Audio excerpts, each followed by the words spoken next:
You like, what they got going on? Until. Don't run to me.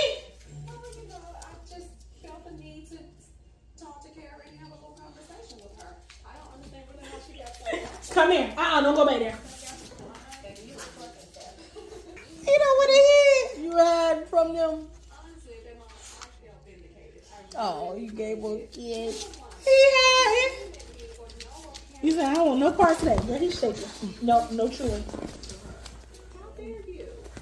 I think that you both got off the bed, so I asked her a bunch of questions. No chewing. They were down the line, they make her very uncomfortable. She laid down a little bit. Well, she had said, like, it wasn't the time to play.